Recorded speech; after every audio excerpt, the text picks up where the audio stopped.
Hey there, and welcome back to the Story Vault. Today, we're diving into murder at the Seaside Hotel.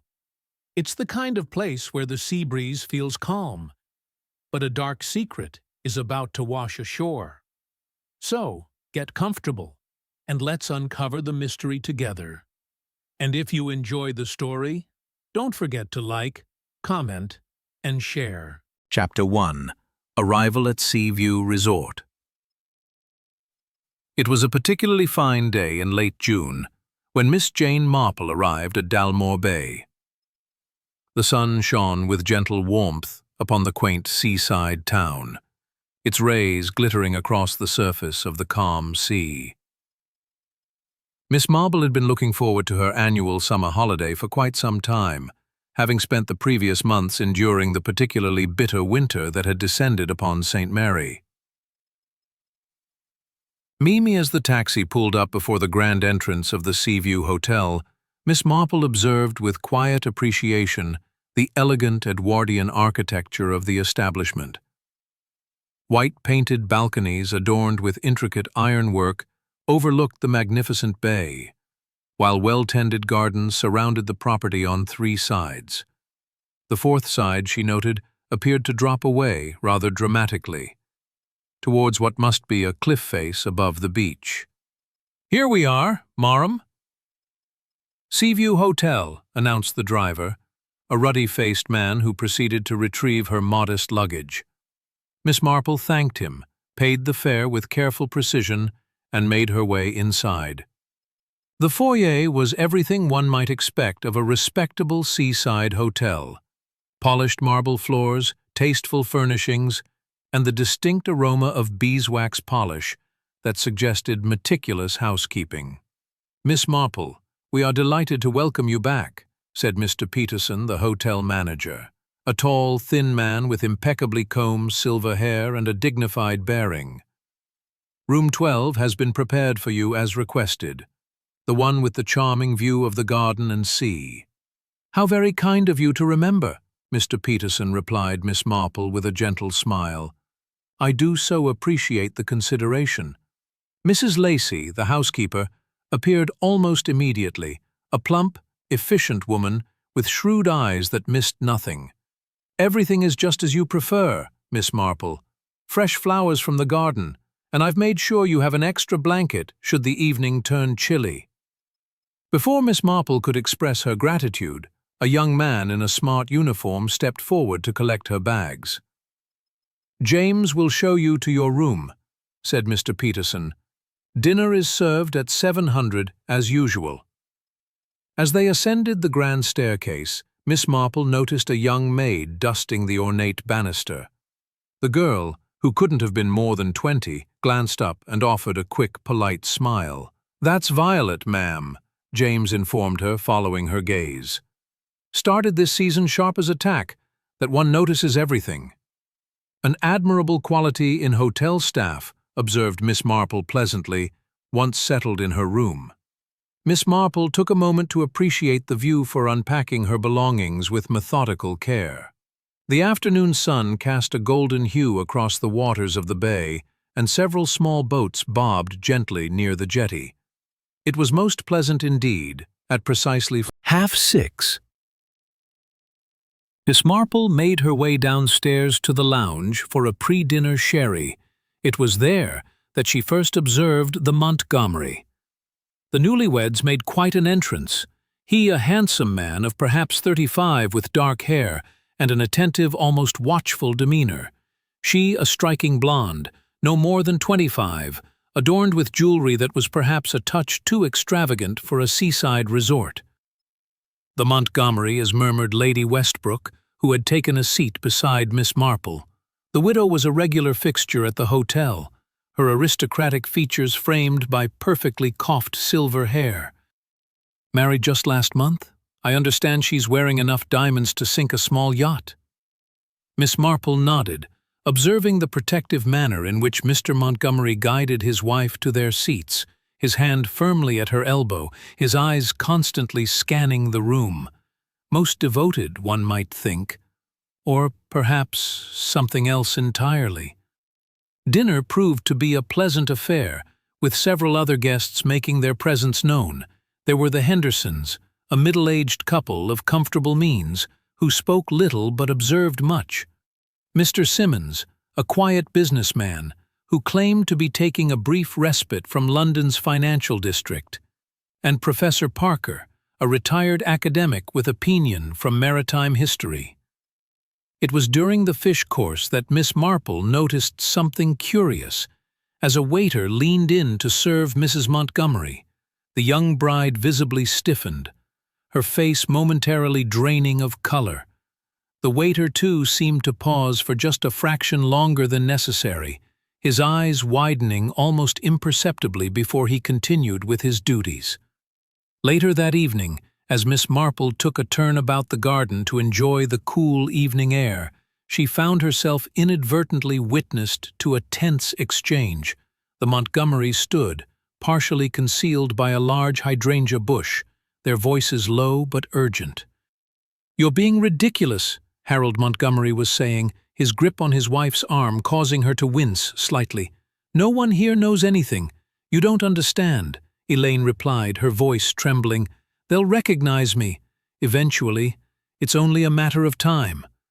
Miss Marple quietly retreated, careful not to disturb the gravel beneath her sensible shoes, as she made her way back to the hotel entrance.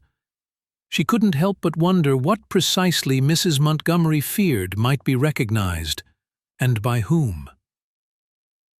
Chapter 2. The Vanishing Bride.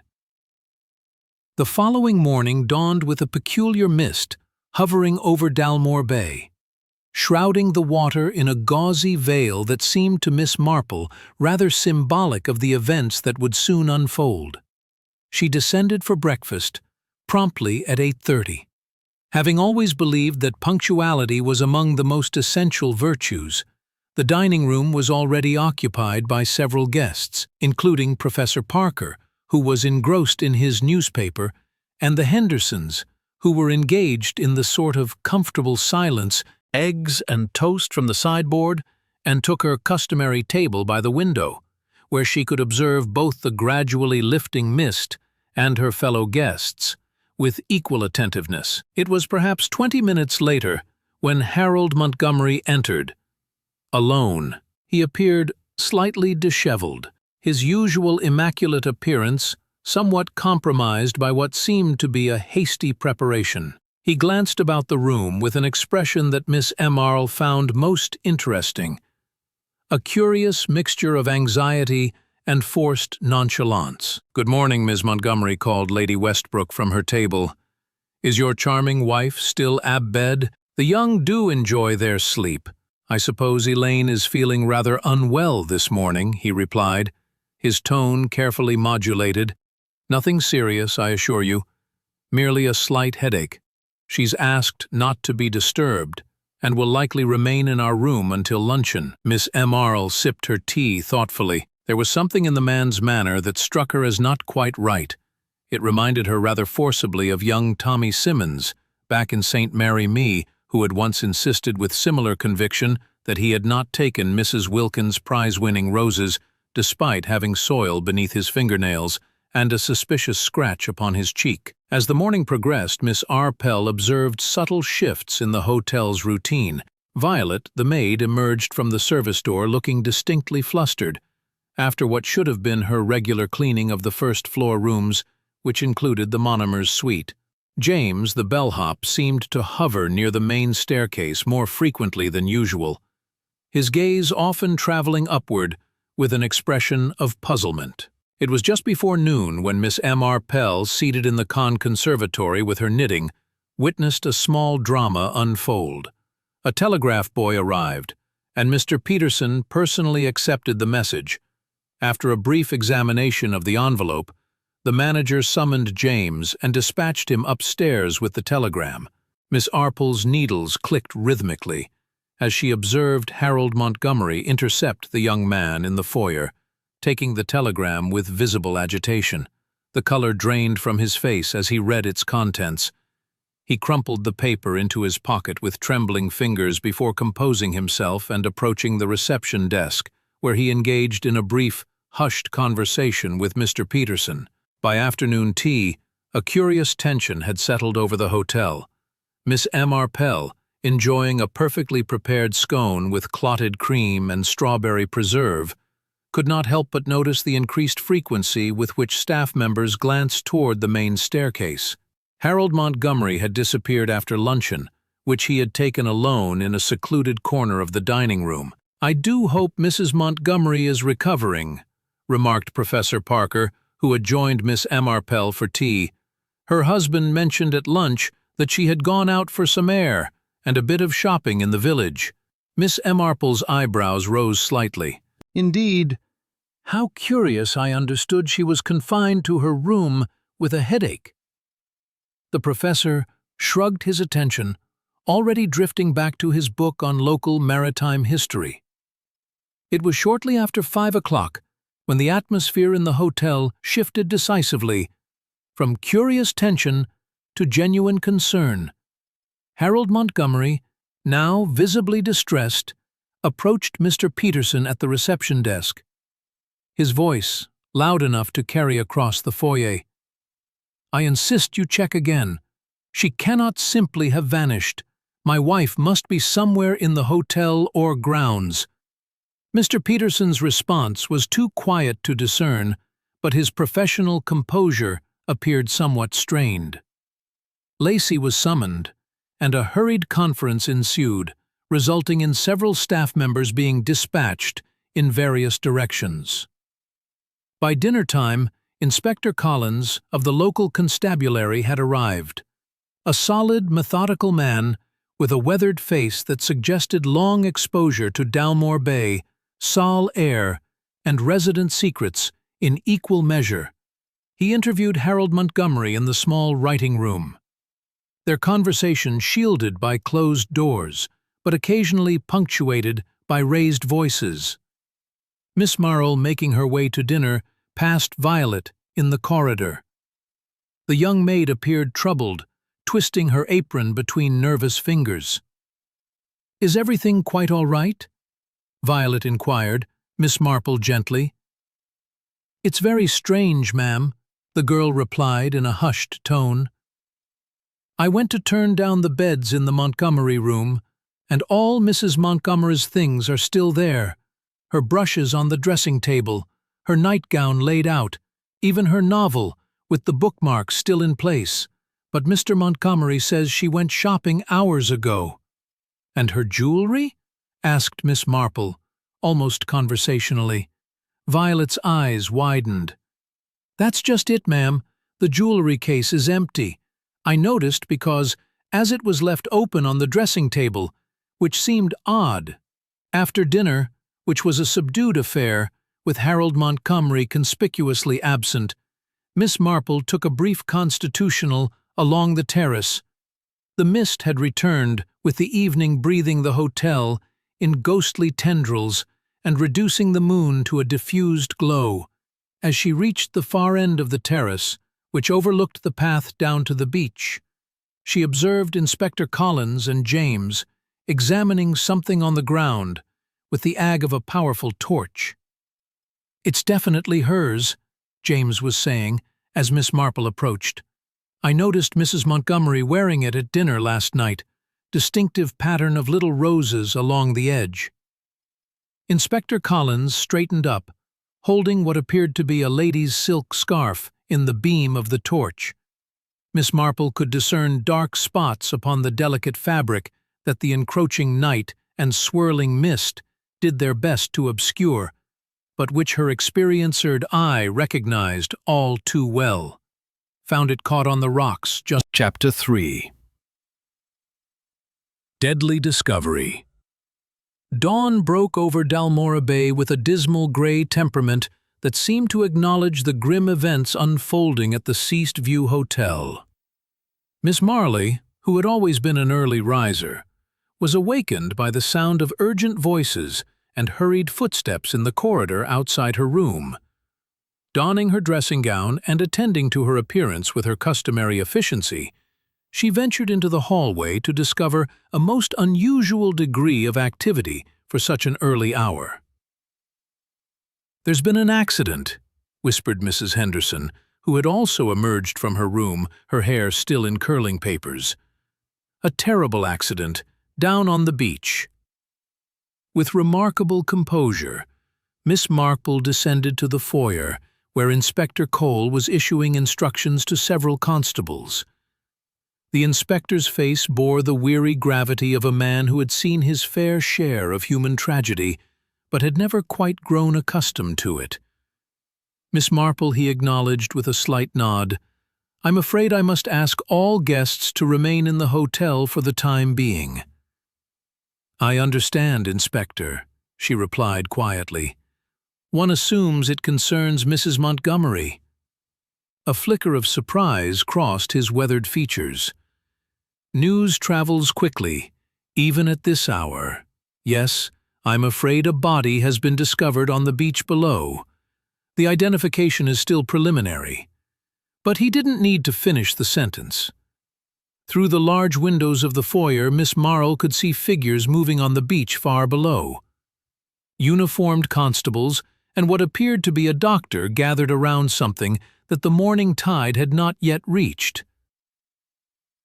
Breakfast was a subdued affair, with many of the Hot H's guests speaking in hushed tones, or not at all. Harold Montgomery was nowhere to be seen. Mr. Peterson informed the assembled guests that he was resting under medical supervision, having been quite overcome upon receiving the news. "It appears that Mrs. Montgomery may have fallen from the cliff path in the night," the manager explained, his professional demeanor strained by the circumstances. "A most tragic accident. The police are, of course, conducting their inquiries, but I must ask for your patience and cooperation during this difficult time." Miss Marple quietly sipped her tea, her bright blue eyes taking in the reactions of her fellow guests. Lady Westbrook appeared genuinely shocked, her aristocratic features pale beneath her perfectly arranged silver hair. Professor Parker muttered something about the dangers of cliff paths in the darkness, while Mr. Simmons seemed unusually interested in his newspaper, though Miss Marple noted that he had been staring at the same page for quite some time. It was mid-morning when Inspector Collins requested a brief interview with each guest. Miss Marple, when her turn came, was shown into the small writing room that had been temporarily requisitioned for police use.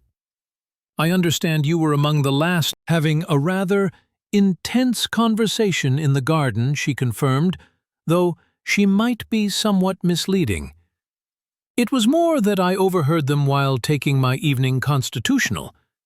As she recounted the exchange she had witnessed, Miss Marple added thoughtfully, "Inspector, if I may make an observation, when I viewed the remains from a distance this morning, I couldn't help but notice some discoloration around what appeared to be the neck area, rather distinct, and not what one would typically associate with injuries sustained in a fall." Inspector Collins regarded her with new interest. "You have a keen eye, madam. The doctor has indeed noted some unusual bruising that requires further examination." "I'm merely an observant old woman," Miss Marple demurred, "living in a small village. One does become rather adept at noticing details." After her interview, Miss Marple sought out Violet, whom she found changing linens in a room at the far end of the first-floor corridor. "Such a dreadful business," the maid whispered, glancing nervously over her shoulder. "And the strangest thing, too, Mrs. Lacey had me change the cleaning schedule yesterday. Usually I do the first floor in the morning, but she had me switch with Ellen, who does the second floor." "Indeed, how curious," murmured Miss Marple.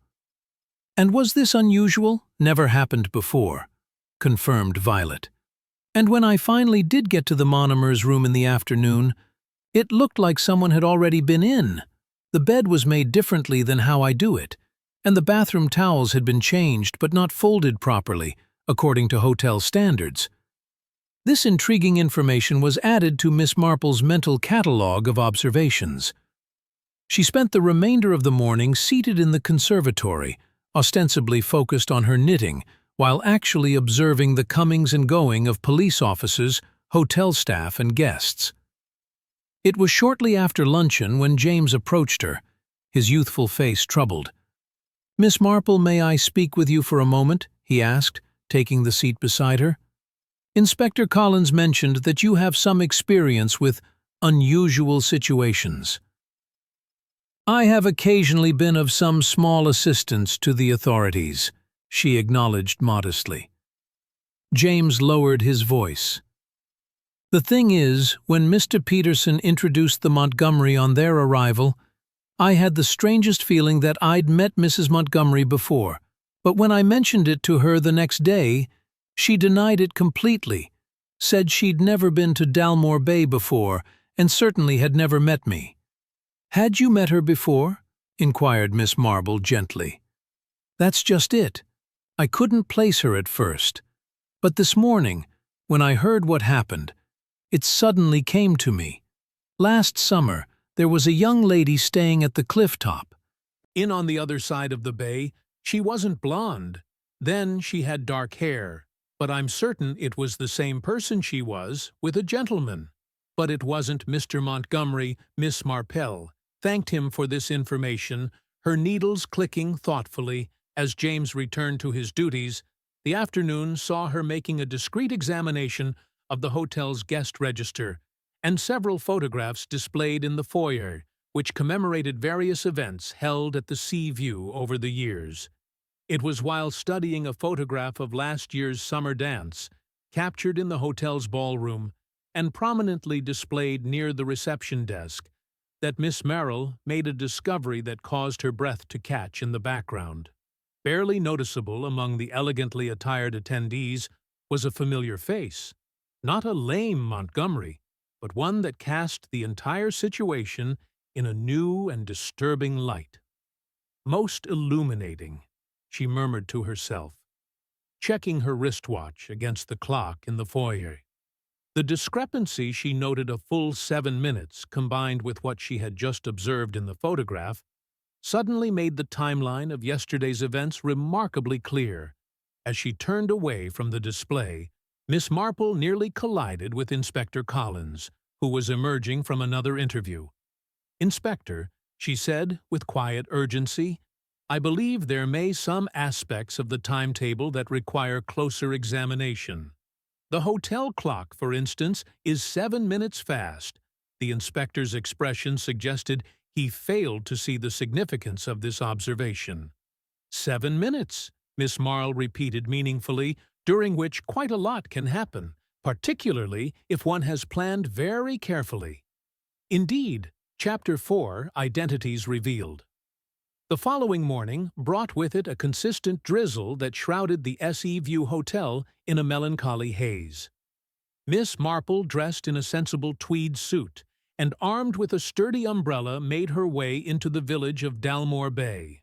With purposeful strides, the cobblestone streets glistened with moisture as she navigated her way to the small post office situated on the high street. The bell above the door tinkled pleasantly as she entered, and Miss Marple was greeted by the postmistress, a woman of approximately 50, with spectacles perched upon her nose, and an expression that suggested she was the repository of every morsel of local knowledge. "Good morning," Miss Marple said pleasantly. "I wonder if you might assist me. I'm staying at the Sea View Hotel and expecting a rather important letter. I'm curious whether you recall any correspondence being delivered for a Mrs. Elaine Montgomery." The postmistress's eyes lit up with interest. "The lady who had the accident, dreadful business. That can't say I recall anything specific for her, but her husband collected several items just yesterday morning, seemed in quite a hurry." "He did indeed," murmured Miss Marple. "How interesting. And did he receive a telegram by any chance?" "As a matter of fact, he did," the postmistress confirmed, clearly delighted to be of assistance. "Came in just before knew he was waiting for it too. Called in twice that morning to inquire, armed with this small but significant piece of information. Miss Marple thanked the postmistress and made her way back to the hotel. The drizzle had intensified into a more determined rainfall, and she was rather grateful to return to the warmth of the lobby. She found Lady Westbrook in the drawing-room, elegantly arranged, upon a chaise long with a novel that appeared to be more prop than reading material. The aristocratic widow greeted Miss Marple with evident relief at the prospect of conversation. This dreadful affair has quite unsettled everyone, Lady Westbrook confided, as Miss Marple took a seat beside her. Poor Mr. Montgomery is prostrate with grief. I understand. Hardly surprising. Of course, indeed, agreed Miss Marple. I believe you mentioned that you were acquainted with Mrs. Montgomery's family? Well, not precisely acquainted. Lady Westbrook clarified, lowering her voice. Although they were quite alone in the room, but I knew of the Harringtons, that was her family name. You understand, old money, very respectable. I attended a garden party at their estate in Sue. Perhaps 15 years ago, the daughter would have been just a child. Then, of course. And did you find Mrs. Montgomery, much as you would have expected? Given her background? Inquired Miss Marple innocently. Lady Westbrook hesitated, her fingers toying with the pearls at her throat, to be perfectly frank. I found something not quite right about the young woman. Nothing I could specify with any certainty, you understand, but there was something, perhaps. It was merely that these modern young women are so different from what we were accustomed to. In my day, the conversation was interrupted by the arrival of Inspector Collins, who requested a moment of Lady Westbrook's time. Miss Marple excused herself and made her way to the conservatory, where she found Professor Parker examining a potted fern with scholarly interest, fascinating specimens. They keep here, he remarked as Miss Marple joined him. This particular variety is quite sensitive to changes in routine, the slightest alteration in watering schedules, and they begin to wilt immediately, much like people observed. Miss Marple, we are creatures of habit, and deviations from our established patterns often lead to unfortunate results. The professor regarded her curiously, an interesting philosophy. Miss Marple, you've been quite absorbed in the recent tragedy. I notice one cannot help but be affected by such events, she replied, though I must say I've been equally interested in the hotel's daily routines. For instance, I've observed that breakfast is served precisely at 8:30, and the staff begin their cleaning rounds at 9:45. You're very observant, said the professor with a smile. Most guests barely notice the staff at all. Oh, I've always found that the routines of a household, or, in this case, a hotel, reveal a great deal about its occupants. For instance, I couldn't help but notice that the chambermaids always work in pairs when cleaning the second floor, but individually on the first. This seemingly trivial observation provoked a thoughtful nod from the professor, who soon excused himself for his afternoon constitutional reign. Notwithstanding, later that afternoon, Miss Morrel was taking tea in the lounge. When Inspector Collins approached her table, his weathered face bore the expression of a man who had made significant discoveries but was not entirely pleased with their implications. Miss Marple, might I have a word in private? If you don't mind. They retired to a secluded corner of the writing-room, where the inspector spoke in hushed tones. I followed up on your suggestion regarding the identification of the deceased. The fingerprints don't match any in our records, but I took the liberty of contacting the London authorities with a description and photograph, prompted Miss Marple stirring her tea with deliberate calm. And it seems that a Miss Elaine Montgomery of Kensington was reported missing by her household staff approximately 2 weeks ago. The description matches our victim, but he lowered his voice further. According to the London police, the real Elaine Montgomery has a distinctive birthmark on her left shoulder. Our victim does not.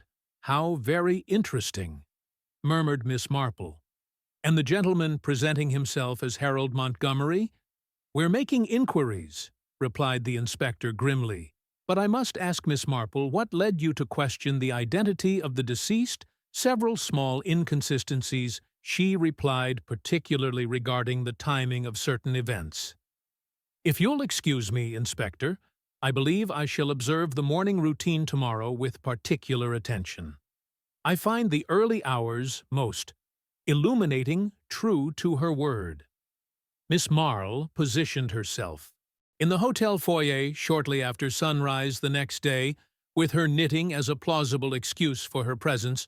She observed the meticulous ballet of the hotel's morning preparations, Mr. Peter inspecting the guest register, Mrs. Lacey distributing the day's duties to her staff, James polishing the brass fixtures with careful attention to detail at precisely 7:30. Violet and another maid appeared with fresh flowers for the public rooms. As they arranged the blooms in various vases, Miss Marple engaged them in gentle conversation. "I must compliment you on the efficiency of the service here," she remarked, "though I couldn't help but notice that the tea tray delivered to the Montgomerys' room yesterday arrived at an unusually early hour." Violet paused, a puzzled expression crossing her face. "Tea tray? Mom, I don't recall any tea tray being sent up to Mr. Montgomery's room yesterday." "How curious," replied Miss Marple. "Perhaps I was mistaken.